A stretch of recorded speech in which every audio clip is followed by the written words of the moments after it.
Why betrayal hurts worse than grief after divorce. John Griffin.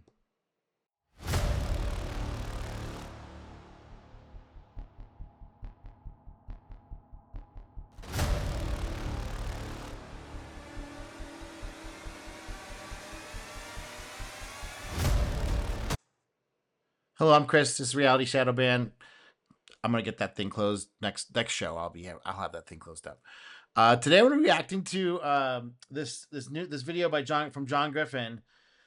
And I can't tell if he's just fresh off like a couple years out of his divorce, whether he hasn't come to terms with something or he hasn't heard some of this stuff yet, or maybe it's just not in the zeitgeist. Because I kind of checked out from a lot of the red pill content after a while. And then flip my camera here. Let me flip my camera. There we go.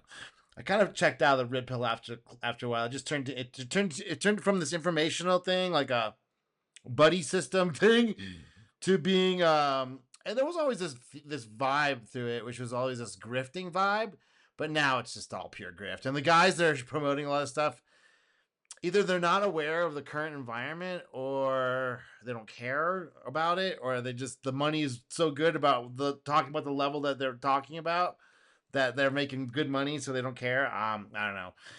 Let's get into it. Let's speed it up a little. When you lose someone that you love, say from death, it's very difficult, but it's something we can wrap our minds around. And usually, with time, we get over it.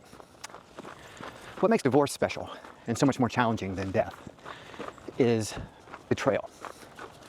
Betrayal is, I agree, more than just losing the other person. because there was this promise you guys made. It was beautiful. It was also about not beating out the individual people, right? When the marriage, so I've been married twice and divorced twice.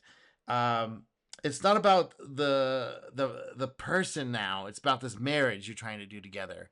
And like, that's been completely, like, my mom and my parents' generation definitely had that. They kind of knew that was like, we're building this thing together, and we're just picking you because you're nice, but you're not the perfect thing ever. As long as let's be real about it. But we like each other enough to want to build this thing together. It was like a together thing. It wasn't like, you're gonna do this for me and a 50-50, and if you don't, I'm gonna that turn into this other thing. It's like, I think that was definitely a psyop by the powers that be, to create tax slaves. Let's keep going. Like you do in death, which is very challenging and difficult. But with betrayal, you're also losing a part of yourself. And that's the part that's very difficult to get past. Well, okay, so what are you trying to get there when you lose your part of yourself in your betrayal? Well, yeah, that part that you thought that you could trust these people, that either through naivete or just their deviousness. This is what I don't think if he gets into this, but people can just turn devious when they don't feel like they're getting what they want. Like, humans have this thing about fairness. If they've been convinced one way or another, and the environment's convinced them, the people themselves, that they're not getting a fair deal, they turn modes, right? They switch modes. This is what's not going to. So someone that could be going along just fine, you change the circumstances or unawarenesses, or messages come in that says you're not getting enough. You're not getting what you thought you should be getting right now. And then that creates this unfairness that gives them agency, or gets them licensed to be an agent of this nastiness that happens with this, betrayal, which is like basically just going back on a promise, and because you feel like you should or could or can, and it's appropriate, and it matters, and it's not a mistake, and you're not throwing something away. You might already have the thing, and you're just gonna throw it away, because you have been convinced that there's something better. And a lot of this is going on in our society right now. It's at all levels. Let's keep on. Yeah, let's keep going. And that's what I'm going to talk about today, is how betrayal affects us and how we get over it. Because betrayal, to me, probably is the most difficult part of getting past the divorce and, truly feeling, a sense of forgiveness for my ex-wife. Right. Okay, so here's the other thing. It's like when women or men, when humans go to predator mode, they're going to use first of all, they're going to use the number one thing that all predators use, all hunters use this one thing. And if they don't use it, they're not a very good hunter for long. It's camouflage. So I'm not going to tell you what they're doing. They're gonna act, and they're gonna gaslight you because they feel that that's appropriate and it's necessary, needed, and they're not gonna tell you this is what's going on. The predator does not come to the fly and goes, "Hey, little fly, you're gonna be my lunch, and I know it's gonna be difficult, and you're gonna struggle and strangle, and it might be a little painful as I bite your legs and neck off. But don't you understand? I need to eat." And for other people, quite honestly, I've been betrayed on a couple of occasions. Oh yeah. But the marriage is the biggest one. Oh yeah, So let's that's talk the about one it. that's the hardest to get over, because you would think that the other person understands what the basis are, but the thing is, as the society has been going through these waves of mind control through the messaging on the TV and the media and all, and the social media and all the stuff, there's intelligence operations. There's major corporations and businesses that want this to be like this, so they messaging. So the thing that the society was not able to maintain a recognition of is how these services use these media outlets to create a message that created this chaos in the social order, which they then monetize, right? The divorce industry, the marriage industry, and the whole thing is meant to be extraction, and it's monetizing the social structures.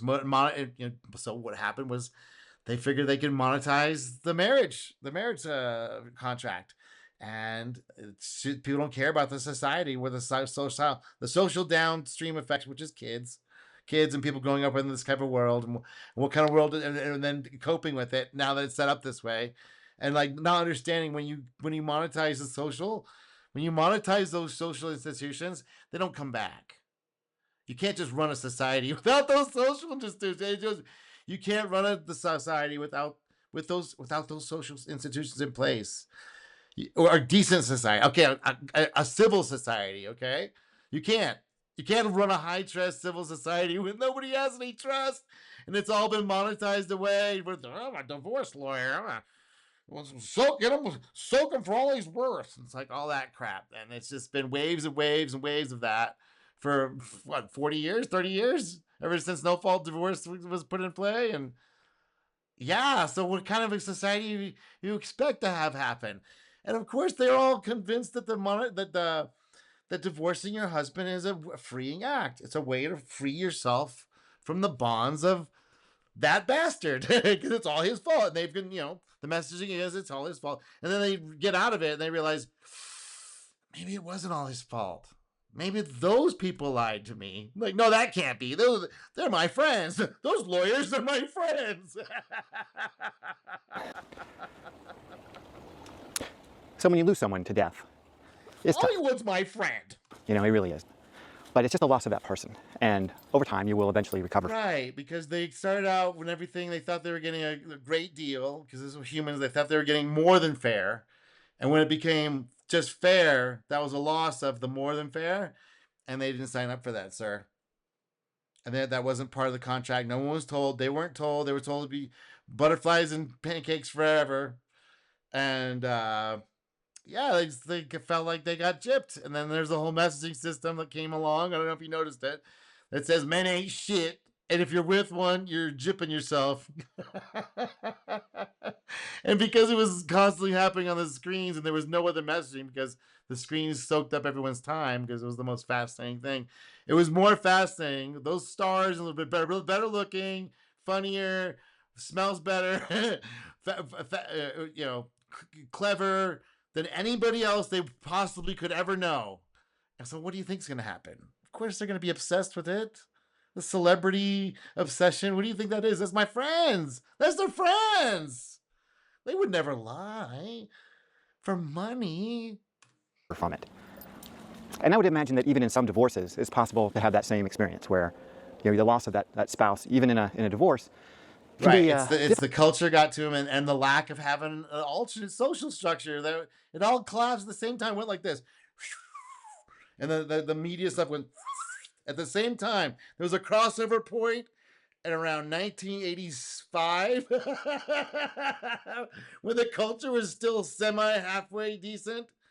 It hadn't been completely collapsed yet, and we hadn't fully experienced all the waves of divorce and drugs and when it was still like the American spirit. It was meaning that like, oh, we're gonna monetize the social structures that with about 85, and then ever since then it's been like, oh my god, what is going on? And people are like, ooh, death of a spouse. It's like not even that, man. It's been women are very horizontally integrated.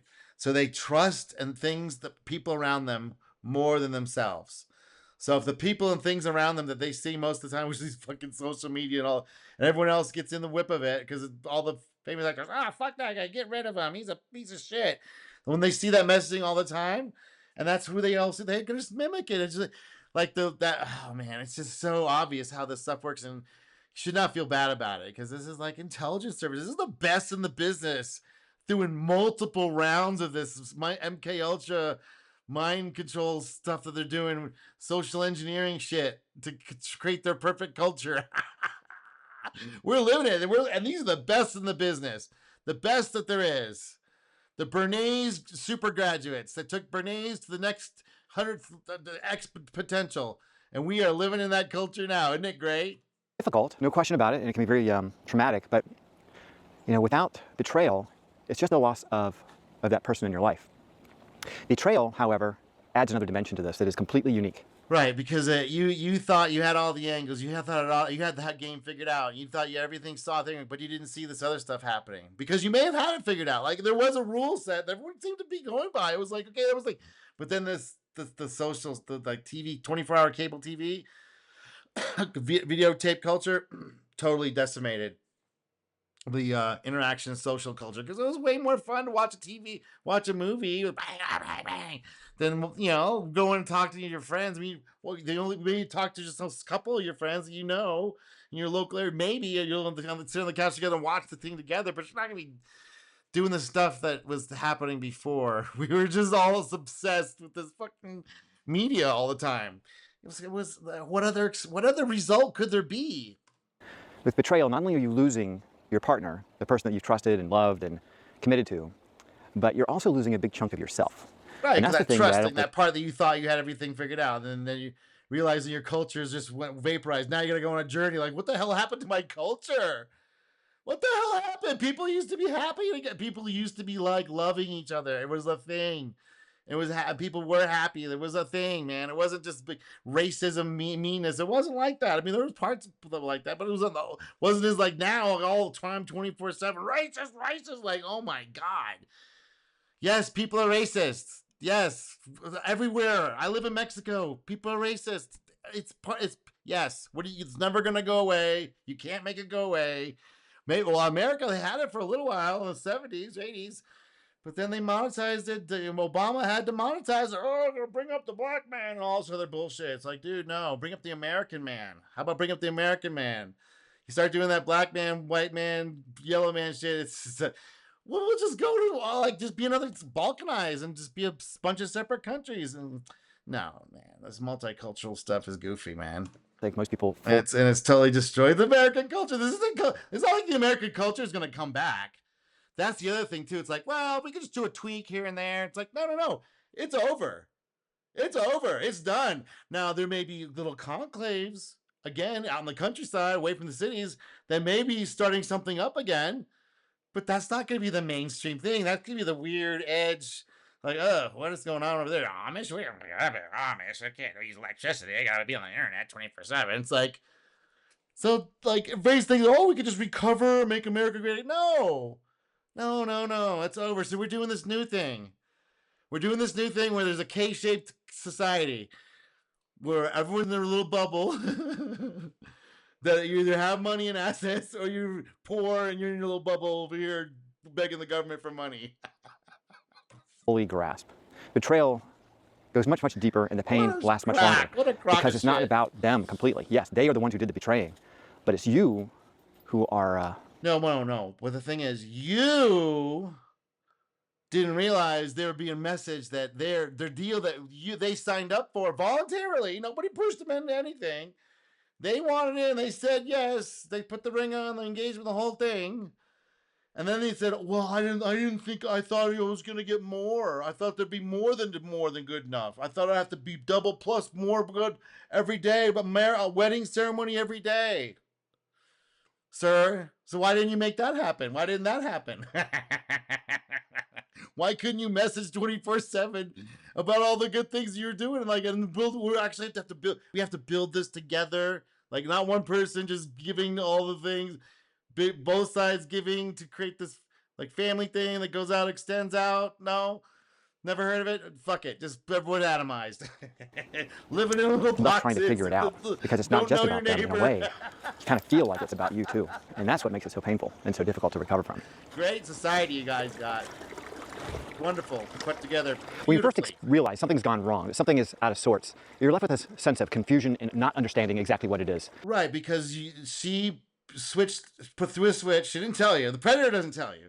When you go to predator mode, when you think you got a good deal, when you got to try and look for the exits, you've been told, "Oh my god, I gotta figure out how to get out of here. This case, oh my god, and all that stuff." And yeah, they're not gonna tell you. And then she's gonna gaslight you and confuse you, and you have no idea this is even happening because men aren't giving this message. This is all a women's message.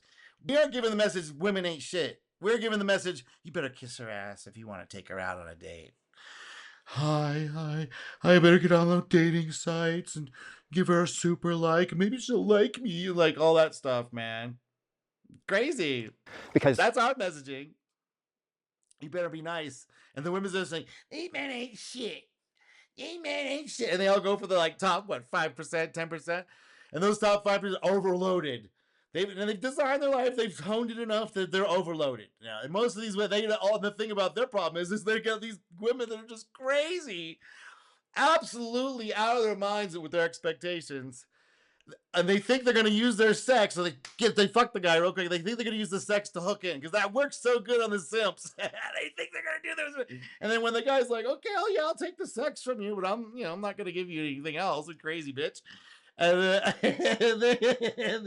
and then the women go like, "Oh man, dicks." It's like, well, what are you doing? And then no one's saying, "Hey, by the way, did you know your chick number 181? I don't know. I can change him.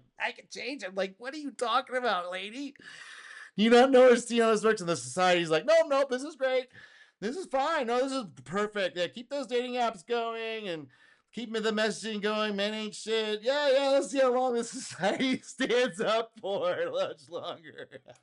You trust this other person with so much of It's your just gonna whole fall self over so that fucking hard. just the idea that they would do something like this is beyond comprehension. No, it's not beyond comprehension. You just didn't see the messaging that was telling them, no, this is well within her comprehension. Well within comprehension. That's like, this is your job or your duty. What were you thinking getting married to such an asshole?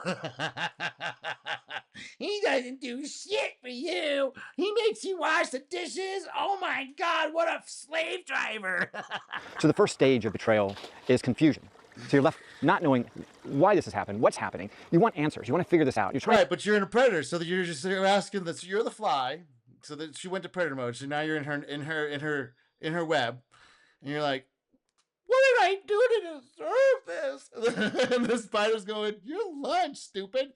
And she's like, "Lunch is because they're not thinking lunch is your lunch. You should do this." And she feeds on you.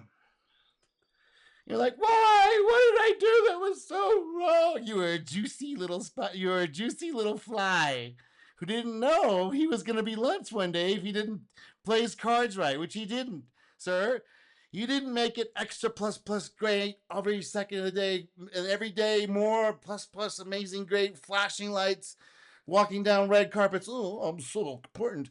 Everyone's talking about, "Oh, she's the best. She has the best man.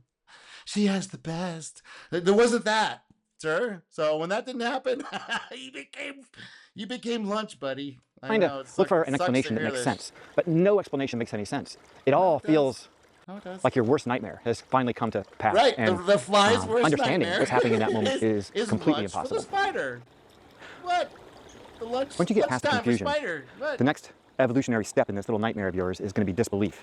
You're not going to believe that you can. You're like, "Why am I getting wrapped up in this spider? What's going on? I can't fly anymore. You used to let me fly." Possibly do anything like that, or the person who betrayed you could do anything, he or she. It's out of character. It doesn't make any sense. How could this possibly be? Because they got to flip. The fairness flip. The fairness switch got flipped. Bing! When that gets flipped, people do crazy shit. This is like a chimpanzee thing. Or primate thing. If they see someone get more, they will fucking kill. They will fucking bite, chew, steal, hurt, punch, claw. If they think they're getting a bad deal, what's that about? That's some survival instinct shit, man. That's some survival instinct shit. That's some like base inside of our bodies. When we are convinced that we are in a mode where we're giving more than we're receiving, I think it activates a pattern, a mode in people where anything's justified. And if they have an easy out, we're saying, oh yeah, all you do is get a lawyer. All you gotta do is get a lawyer, divorce him, and he'll get half. And you can go off and be free. And they're like, just all I gotta do is say I'm not happy. Yes, all you have to say is 3 words. I'm not happy, and then it all goes away. He goes away, you get the house, you get money, you get the happiness. Finally, you'll be happy. Happening. The confusion and disbelief leave you kind of a state of being stunned. Yeah. You start to question everything. You start to question everything you've ever said to them, everything they've ever said to you. You shouldn't have come in flying around that pretty ass fucking web. That's so brutal. Wonder how on earth could this have ever happened to me? And because it's spider season. The spiders they've put their webs up. They've been told putting webs up is good, and that you caught in it, and they figured it was time. They weren't getting a good deal, and they wanted to feed on you. Yeah, it's a very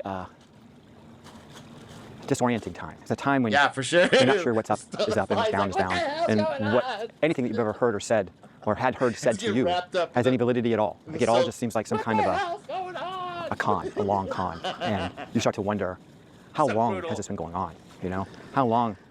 There was a moment when she had enough. She heard it in your ear. You said something wrong. She was told that every moment that you're supposed to be happy, happy, happy, happy, happy, happy. And one day she was a little too much, and she goes, "You know what? Fuck this guy. Sharon's right. You're a dick." And that's it. Have I been lied to? And after that, it's all justification. It's all post hoc justification. Everything because he's a dick and he said a bad thing and he's not doing what he said he's going to do, even though it's completely, we have no idea what you're talking about. Let me see if I fix my damn thing. What the hell's wrong with this thing? Oh, well. All right, let's keep going. The portal's broken. And then the final stage of this little nightmare is a strong sense of worthlessness. And that's... Well, yeah, because you think that you had some kind of way to prevent this. You had no way to prevent this, sir. You were flamoozled. You were flim-flammed. You were famoosed. You got the fandango. You got the fandango on your ass. And they all learned all the tricks. They all know all the tricks. Your first mistake was you thought the marriage thing was going to... And maybe at the time that he did it, maybe it's possible that she didn't quite know all the facts, but it's very much probable that she did. And it was just like, hey man, this is all plus for me, for her. She's like, this is all plus for me. You want to do this? Sure. If I don't like what you're saying, don't want to like what you're doing, I'll have to take half, bitch, and you'll be done. And I'll be moving on to the next. And you'll be like, what happened? Oh, I'm a little fly. Why did you suck me dry? That's the worst part. So you start to think that, yeah, she is wrong. That other person is absolutely wrong, right, in their behaviors. Yes, but you're ethically, morally correct. The spider is wrong. When she was to spider mode, she was wrong for being. She was a fly. Maybe looked like a fly at first, but acted like a fly. But she wasn't a fly, man. She went to spider mode, and you got, that's the camouflage the behaviors, man. This is what we're dealing with. This is what we're dealing with, and it's it's direct result of certain laws that were passed in the 70s, and certain chemicals that became available, and certain practices that became acceptable. So yeah, this is the society we live in, and it's like we remember. See, I remember what he's remembering. I remember what he was remembering. Was this like people used to be cool to each other? They actually used to be cool, really, like for real, like friendly, trustworthy. weren't gonna fuck you over. It was rare that it happened, but it was rare. You could pretty much just assume, okay, this person is not gonna do that. But then all of a sudden, given the level of commitment in the 70s, 80s, 90s, it started to become very transactional. And it was like 20% you might run across somebody that's gonna screw you over by the end of the by the year 2000. But now it's like 60, 70, 80% that if somebody's that contacted you, hey, I want it, it's like 90% if somebody's calling you, it's probably a scam. It's like that was completely rare. So our culture has not quite, we're not haven't caught up yet with like, yeah, we're purely transactional. USA is not some kind of economic zone for the most part, for the majority of people. There are these little sub little places that are hidden out of way you're not going to know the names of. You have to go there to find out where they're at. That aren't doing this, but for the most part, this is what the culture is now: purely transactional, hype waves, boom and bust, credit cycles. Everyone's in debt. Everything bought on debt. Everything bought on credit. Easy credit financing. All this stuff. It's like nobody knows their neighbors. It's like, okay, this level of this is I don't think how it's as much sustainable much longer, or it's just gonna compress even harder. And people who are okay with that lifestyle are going to have it more compressed. They're going to have not just 60% taxation, they're going to have 80% taxation, or be totally maybe this UBI thing, and they're forced you have to go to work 20 hours a week to do the stuff, and the UBI plus for UBI plus for the people that really need it, and those people get all kinds of special favors. And it's because another class slave society. Total transactional. Rome. It's just be Rome again. especially in a marriage, but also in certain friendships. There's a certain unspoken trust there. And when that trust is broken, and you realize that this person has intentionally... Yeah, she monetized the trust breaking. That's what the divorce attorneys do. They take the trust that's been built up, and that contract that's the contract that's the marriage contract, but it was really the trust that's between the two, and they monetize that shit. Just like they socially monetize with the whole divorce industry, that individually they're monetizing that social trust tie. They're saying you can cash that in. Telling women you can cash that in for whatever half of whatever your husband has. And women are going, trust with this guy, $1 million. It's worth $1 million. I'm not happy. That's it. It's done.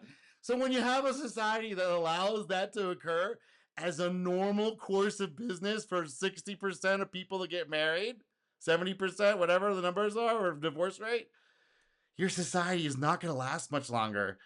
I don't know how else to put it, man. taken actions to deceive you. Or that high trust society is going to go away real fast, man.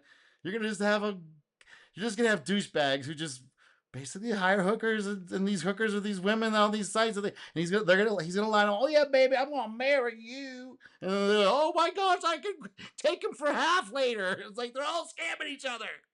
Great society you guys have set up. Choice, just real fun to be around. Who has betrayed you with intention. It wasn't like this accidentally just happened. No, they intended this to happen. Now, maybe they didn't intend you to find out about it, but they definitely intended to do whatever it is they did. This was not some kind of a freak event. This was something that they intended. They did it with intention. And that's the part that really, really, really hits you hard, because the intention leaves you with a feeling of being less than, of feeling worthless, with a feeling you just didn't understand the games you didn't understand the rules of the game of playing. You were playing by the rules of I take care of her, she takes care of me, we take care of each other, and we build this life together with other people who are trying to do the same thing, and we're taking care for children. For children, which are the young people coming up that are going to take the place and hold this thing together. And they monetize that shit. They fucking said, no, you can cash that in, and you can still have a trusting society. It's like, no, man, you can't do that. It doesn't work. That doesn't compute. You can't have a high trust society, and you can't have a high trust society and be able to have these practices. You just can't do it. These are the people. I believe the people who put these practices in place, they may have had high ambitions, but they had no idea of the unintended consequences, or they did really understand the unintended consequences. They wanted to take down the kind of culture that we used to have in America. I think that might have been what they were trying to. In the United States, we had a really high trust. It was amazing, dude. It was so good, and it's gone completely now, gutted. For what? And people are like, "Oh, I guess we'll make America great." No, you're not. I hear no talk of reversing any of those laws or putting any constraints on any of that stuff. So guess what? It has to get worse and worse and worse and worse until those laws change or until we have a new country, until a new country gets formed, which has happened recently. So let's not really get it like, oh, that's impossible. It's like, oh, no, it's quite possible. And it may be like this balkanization, little balkanization areas where people just don't ask for support from the federal government anymore, like Appalachia, where there's like, nah, we don't need you guys around here. We got this. We'll take care of it from here. All right. We don't really want you around. And then those zones will have different laws and have a different type of culture. They may reboot it. But the mainstream culture, now it's totally cooked with these policies. It's impossible to recover lacking value in that what we relationship. had before. What I'm saying, there'll be something else. It'll be a totalitarian nightmare like we had, like North Korea. It's basically where we're headed towards. And maybe even going to the UK. extreme and feeling a lack of value in yourself overall. And that can definitely leave you with a feeling or a sense of post-traumatic stress. Because once all those feelings start sinking in, that sensation of complete betrayal leaves you holding a feeling that is likened to people who have been assaulted or who have gone through horrors of war. Yeah, that psychological absolutely. break that occurs when people are unable to reconcile and deal with what they're seeing. Right, reconcile. That's it. They're putting a double bind. So this is what makes people going crazy. They have to keep. They're supposed to do two things at once, and each choice is bad. And they're supposed to choose, like, try and figure the choice between the two. And hold on here. And that makes people crazy. Seeing, what they're experiencing. It's beyond their comprehension that this is even possible. And so when it becomes real, that it is possible, and this did happen, there's a part of your brain that still rejects it. It just rejects the possibility. Despite rationally, this is what happened. And so you're left stuck in this place where you're both rationally realizing this has happened, and that this has been extremely difficult and hurtful, and it has a lot of emotional energy associated with it. And there's a deep part of you that wants to reject it because it's so nightmarish. It's so far outside of something that you thought was possible that the disbelief and the confusion combined with that feeling of worthlessness leaves you unable to accept this reality on some level. Right. So makes you feel crazy. That is why divorce is so much more painful than death. When I see in the comments, for sure, guys, because it's the betrayal, and also the trying to come back into society and realizing it's completely gone now. It's not even there's nothing left. That's there like that. If it's for a very tiny minority, they're not the mainstream. I'm talking about the mainstream. The mainstream people, like, no, man.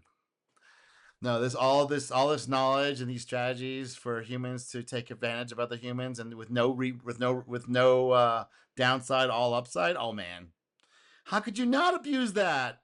Look, man. I don't know why these people either they're doing it intentionally, which is I think it's intentional, or they have just not gamed it through, or they have gamed it through and they're trying to to make this totalitarian dictatorship. I don't know what else to say about it. Seems like that's what they want. Everything's a monopoly. The money's fake. Nobody can get together. Everyone's 60 hours a week working just to make ends meet. Kids are staying at home. They're not getting married. They're not going out. They don't have see no point in it. I mean, I'm not the only one saying this shit, man. Who have lost their wives to death, even if their marriage wasn't bad, there's still a sense of melancholy in their comments, and I definitely empathize with that, and that loss is definitely very, very heart-wrenching to anyone. And if you've lost, other family members, especially a child, the heart-wrenchingness of that is beyond words. I cannot even begin to imagine how difficult that is. But at some level, we can accept it because we all understand the fragility of life. We all understand that death is just a part of life, even when it happens too early or it happens. But this betrayal shit, when you don't even know what's gonna happen, when you've been raised in a high-trust society, and you've been told that this is that way to do it, and to have it to hold and trust and care for and all that stuff. And then on the inside, there's like pipe coming in that goes, "No, fuck that guy. He's a piece of shit. You deserve better. You're so much better. You're a strong, independent woman. Like, fuck that guy. You take him for half. Take him for half. Take him for half. Take him for half. Take it for half. Take it for half. Take it for half." There's an industry. Just all you gotta do is say, I don't say. All you gotta do is say, I'm not happy. All you gotta do is say, I'm not happy. Divorce. It's like the constant messaging, and he's like, "I'm just gonna go to work and support my family and my kids," and she's like, "This son of a bitch, I'm gonna get this fucker." And it's like, well, what? And this is our culture. And everyone's like, no, this is perfectly fine. No, perfect. Oh, it totally looks great. This is awesome. This is a great place for kids, and bring your family, educate them here, pick up our values. It's great. It's great. It's awesome. Unexpectedly in an accident or some kind of a terrible set of circumstances. But with divorce, there's intention behind it. Right. And intention matters, especially in matters of the heart. Because when someone acts with disregard for you, and they intend to take actions that they know would cause you a great deal of pain, and they move forward with those actions. No. A great deal of their gain. Pain is the side benefit, sir. Mostly, they don't care about you being in pain unless they can get paid for it. Of course, if they get paid for it, I don't give a fuck. So pain is like, that's your issue, sir. That's like, I mean, it's a nice benefit when she's in that mode, like, that son of a bitch, where she knows, yeah, he's fucking, I'm sticking it to him. How dare he try to support me and love me and raise our children in a loving environment. Fuck that guy. Of that, then the only interpretation you can have of that is that that person did not see value in your relationship. No shit. So, no, they saw value in it. They saw dollar signs. Oh, no. Let's not get it twisted. No. They saw value in it. That's what motivated them to, like, spin you up in the web and suck you dry, because they saw value in your carcass being emptied. Come on, man. Feeling a sense of worthlessness is probably pretty natural. It's probably a very, normal way to feel. Well, being used. I think it's like the feeling of being used and being fooled. And he's not quite. I think he's not. I can't tell if he's on the edge of this or not. No. You got fooled, buddy. She got the camouflage on. She came out with the fangs. You didn't feel them going in. You're like, something feels a little sharp, but I feel so high. I feel so stoned now. Everything's kind of okay. She's like, yeah, this son of a bitch. I don't know where the image of women being these, like, soft creatures that don't have any agency. I don't know anything. It's like, dude, they could be deadly vicious on deeper than levels. I mean, maybe she did enjoy the pain this guy was in. It's not healthy. Don't get me wrong. It's not healthy. We're talking about. It's not healthy. Oh, it's not healthy, really. Our society is completely sick, and you're surprised. Oh wow, someone's not healthy in an obviously sick world, a sick society that has these crazy rules that you have to be absolutely insane that you think that people are going to take advantage of this stuff the way they set it up. No, good people would never do that. They would never take advantage of like that. Oh, they wouldn't? Really? Well, no, our society says that we would have never. It's like, what? If you make it legal to, like, get rid of somebody, marry them, hang on for a couple years, let them pay for everything, and then divorce them and take half? What kind of crazy shit is that, man? You all, and then encourage so, and everybody's like, nope, that's normal. That's our society. It's how we handle things here. And then we're like, why are the kids all on drugs? Why are the kids acting crazy? Why don't they know how to read or write or know how to do anything? Why is everything falling apart? Why does nobody know how to do anything? Why does customer service get my score screwed up every single time? Why is my electricity off? Why is there no more food? How to undo a lot of this stuff. But yeah, when you get to that place, you're really, really, really feeling it bad.